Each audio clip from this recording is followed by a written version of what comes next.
கர்த்தருக்கு பிரியமானவர்களே, கர்த்தர் இன்றைக்கு உங்களோட பேசவிருக்கும் வார்த்தையை கேட்கலாமா? மார்க் எழுதின சுவிசேஷம் 5ஆம் அதிகாரம் 34ஆம் வசனம். அவர் அவளை பார்த்து, மகளே, உன் விசுவாசம் உன்னை ரட்சித்தது, நீ சமாதானத்தோட போய் உன் வேதனை நீங்கி சுகமாயிரு என்றார். தேவஜனமே, இந்த வார்த்தையை ஆண்டவராகிய இயேசு கிறிஸ்து நீண்ட நாளாய் வியாதியினால் கஷ்டப்பட்டு கொண்டிருக்கிற ஒரு ஸ்திரியை பார்த்து சொல்லுகிறார். அவள் வியாதியினால் மாத்திரம் கஷ்டப்படவில்லை. அதே மார்க் எழுதின சுவிசேஷம் 5ஆம் அதிகாரம் 26ஆம் வசனம் சொல்லுகிறது, அநேக வைத்தியர்களால் மிகவும் வருத்தப்பட்டாலாம், தனக்கு உண்டான எல்லாவற்றையும் செலவழித்தும் சற்றாகிலும் குணமடையவில்லை என்று வேதம் சொல்லுகிறது. தேவஜனமே, இது எதை குறிக்கிறது? அநேக வைத்தியர்களால் மிகவும் கஷ்டப்பட்டாள் என்றால் ஒவ்வொரு மருத்துவர்களையும் அவள் சந்தித்து பார்த்து விட்டாள். அது அவளுடைய பிரயாசங்களை குறிக்கிறது. இந்த இடத்தில் போனால் எனக்கு சுகம் கிடைத்து விடும் என்று ஒவ்வொரு இடத்தையும் அவள் தேடி தேடி போய் தன்னுடைய பிரயாசத்தை செலவிடுகிறார்.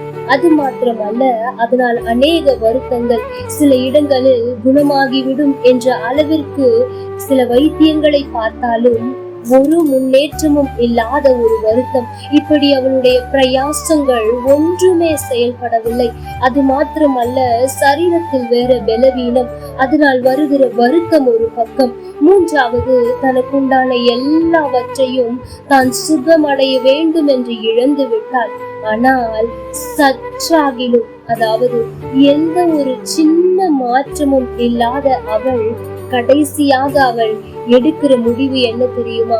நான் எவ்வளவோ பிரயாசப்பட்டு விட்டேன், அதனால் வருத்தம் தான் மிஞ்சினது, எல்லாவற்றையும் இழந்து விட்டேன், ஒரு மாற்றத்தையும் காணவில்லை என்று அவள் நினைத்து கொண்டிருக்கிற அந்த நேரத்தில் இயேசு என்ற ஒருவரை குறித்து கேள்விப்பட்டு விசுவாசத்தோடு வந்து தொட்டால் சுகத்தை பெற்றுக் கொண்டார்.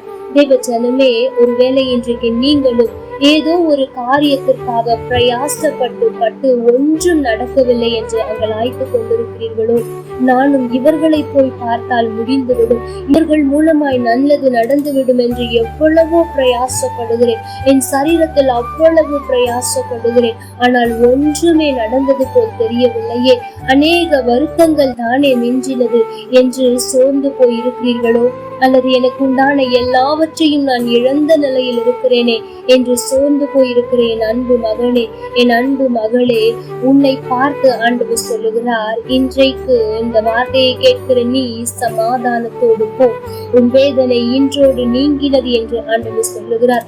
தேவஜனமே, அன்றைக்கு 12 வருடங்கள் அவள் அவ்வளவு பிரயாசப்பட்டாள், ஒரு மாற்றமும் இல்லை.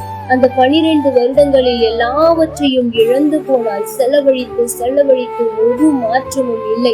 சாகிலும் மாற்றத்தை பார்க்காத அவள் சோர்ந்து போன நேரத்திலும் கூட அவள் ஆண்டவரை நோக்கி வரும்போது விசுவாசத்தோடு வந்தாலே, இன்றைக்கு நீங்களும் பல வருடங்களாய் பிரயாசப்பட்டு அதனுடைய பலனை பார்க்காமல் வருத்தம் மட்டும் மிஞ்சினது என்று எல்லாவற்றையும் இழந்து விட்டேனே, சற்றாகிலும் மாற்றம் உண்டாகவில்லையே என்று சோர்ந்து போய் அமர்ந்திருக்கிறீர்களோ, இன்றைக்கு உங்கள் விசுவாசத்தை தட்டி எழுப்புங்கள்.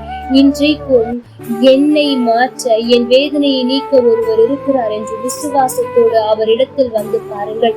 உங்களுடைய வாழ்க்கையில் இருக்கிற வேதனை நீங்கி நீங்கள் சுகமாயிருப்பீர்கள். கர்த்தர் தாமே உங்களோடு கூட இருந்து உங்களை ஆசீர்வதிப்பாராக. ஆமென். லைக் பண்ணுங்க, ஷேர்